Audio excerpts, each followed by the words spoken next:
घरोघरी मातीच्या चुलीच्या आजच्या एपिसोडमध्ये आपण पाहत आहोत की जानकी फराळाचं जे आहे ते खायला तिच्या आईला, सासूबाईंना आणि आजींना आणून देते. पण त्यावरही जेव्हा तिची आई खाण्यास नकार देते तेव्हा आजी टोमणा मारतात आणि म्हणतात की तुमच्यामुळेच ही वेळ आलेली आहे आणि आता कशाला हे नाटकं करत आहात. जिथे जिथे पण फुकटचं भेटत आहे तिथे तुम्ही खाल्लं पाहिजे. यावरती जानकी त्यांना म्हणते तुम्ही असं का म्हणत आहात माझ्या आईला. आणि त्यावरती जी सुमित्रा आहे तिची सासूबाई तीही तिच्या आजीला थांबवते. इकडे अवंतिका पैसे घेऊन येते. जे विद्यार्थी फराळ घेऊन गेलेले असतात ते त्यांचे उरलेले पैसे आणून देतात आणि जानकी ते पैसे सासूबाईंना देते आणि म्हणते की देवासमोर ठेवले काय किंवा तुम्हाला दिले काय एकच आहे, कारण तुमच्याकडनंही आम्हाला आशीर्वादच भेटणार आहे. यावरती ती आजी जी आहे ती टोमणा मारते आणि म्हणते की गोड बोलून काटा काढणं हे कोणीतरी तुझ्याकडनं शिकलं पाहिजे. यावरती जी अवंतिका आहे ती म्हणते की तुमच्याकडनंही कोणाच्या तरी जिभेवरती हमेशा कडू राहत असेल तर कोणाला तरी गोड बोलावंच लागेल ना.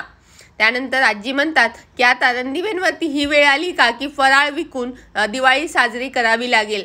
यावरती सासूबाई ज्या आहेत तिच्या त्या म्हणतात की आपल्याला दिवाळी साजरी करण्याची मतलब आहेत आणि सगळेजण इतकी मेहनत करत आहेत तर आपण त्यांना जे आहे प्रोत्साहन केलं पाहिजे, रादर दॅन की आपण त्यांना त्रास देतोय.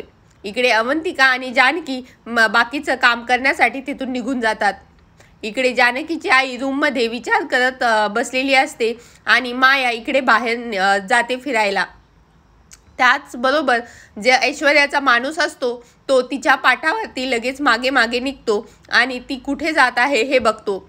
कारण माया आणि मास्कमॅनचा काहीतरी संबंध आहे हे दाट शक्यता ऐश्वर्याला आलेली असते आणि ती हॉस्पिटलमध्ये गेलेली आहे हा माणूस तो ऐश्वर्याला फोन करून सांगतो. इकडे जी जानकीची आई आहे ती जानकीला म्हणते की मला आता हे जे बोललेलं आहे ते सहन होत नाही. मला मान्य आहे की माझ्या चुका झालेल्या आहेत, परंतु आता माझं वय नाही. तू आता खमकी आहेस आणि तुझ्यात सहनशक्ती आहे, त्यामुळे तू हे पूर्ण परिवार आपल्यासोबत घेऊन पुढे पुढे जात आहेस. परंतु तुला आता मला समजून घ्यायला हवं आणि मला जाऊ द्यायला हवं, कारण मी आता हे सगळं सहन करू शकत नाही. माझ्या सहनशक्तीच्या खूप पुढे गेलेला आहे. जानकीला समजत नाही की तिच्या आईला कसं समजवावं तिच्यापाशी थांबण्यासाठी, कारण इतक्या वर्षांनी ती भेटलेली असते. परंतु लताबाईंचंही बोलणं बरोबर असतं, कारण त्यांना घरात आजी ज्या असतात त्या खूपच ऐकवत असतात आणि त्यामुळे त्यांना खूप जास्त त्रास होत असतो. तरीही जानकी कसं बसं त्यांना समजावून सांगते आणि म्हणते की मी असेपर्यंत तुम्हाला कसलाही विचार करायची गरज नाही आणि मी हमेशा भक्कमपणे तुमच्या पाठीशी उभी राहीन. त्यामुळे माझ्यासाठी आणि माझ्याकडे बघून काही दिवस सहन करा आणि ही वेळ निघून गेल्यानंतर परत तुम्हाला कोणीही काहीही बोलणार नाही. त्यानंतर घरात लक्ष्मीपूजनाची तयारी चालू असते आणि सगळेच जण तयार होऊन आलेले असतात. जानकी पूजा करण्यासाठी बसलेली असते आणि ऋषिकेश येणार असतात. तेवढ्यातच आजी म्हणतात की दरवेळेस जानकी आणि ऋषिकेश पूजा करतात तर यावेळेस जी अवंतिका आणि सौमित्र आहे त्यांना आपण पूजा करायला दिली पाहिजे. हमेशा त्याच दोघांनी का करायचं. यावरती नानासाहेब म्हणतात की तुम्ही काय म्हणत आहात, ते दोघं मोठे आहेत आणि मोठ्यांनीच पूजा केली पाहिजे. पण आजी म्हणतात की कोणावरती अन्याय होऊ नये म्हणून मी म्हणत आहे. त्यावरती नानासाहेब त्यांना ऐकवतात की कोणावरही अन्याय होत नाही आहे आणि आज दिवाळीच्या दिवशी कोणालाही काहीही मनात भरू नका. त्यावरती अवंतिकाही म्हणते की मला असं वाटतं की ज्या वहिनी आहेत त्यांनीच पूजा केली पाहिजेत आणि आम्हाला मान हवा तो मिळतो हमेशाच. पण जानकी म्हणते की मला असं वाटतं की अवंतिकाने यावेळेस पूजा केली पाहिजे, कारण मी पूजा केली काय किंवा अवंतिकाने केली काय माझ्यासाठी एकच आहे. अशा प्रकारे ती अवंतिका आणि सौमित्राला पूजाला बसवते आणि त्यांना मोठ्या असल्याचा मान देते आणि लक्ष्मीपूजनाची जी पूजा आहे त्या दोघांच्या हस्ते करून घेते. हे पाहून आजीला आणि घरातल्या सगळ्यांनाच खूप आनंद होतो की त्या दोघी अजूनही मिळून मिसळून सोबत राहत आहेत. इकडे सारंग, ओवी आणि तो काम करणारे जे माणूस आहे ते फुलबाजा उडवत असतात आणि फटाके लावत असतात.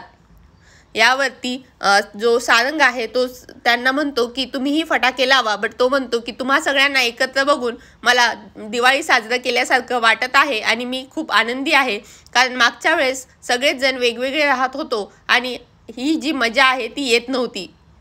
तेवढ्यातच माया तिथे येते आणि सारंग जो आहे तो मायाला म्हणतो की तुम्ही आलात का, कारण तुम्ही बाहेर गेला होतात ना. त्यानंतर फटाके जे चालू आहेत सगळेच उडवले जात असतात.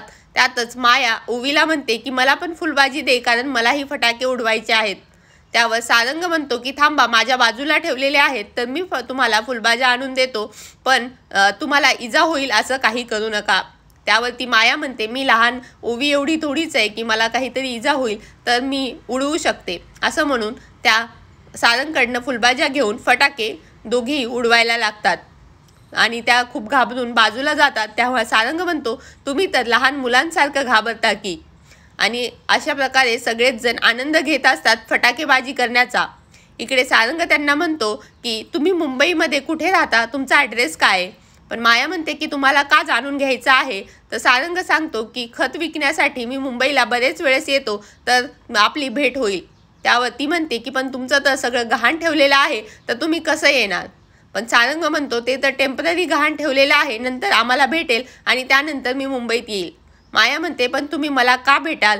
तर सारंग म्हणतो की आपली एवढी चांगली ओळख झालेली आहे तर तिकडे आल्यानंतर मी भेटू शकतो.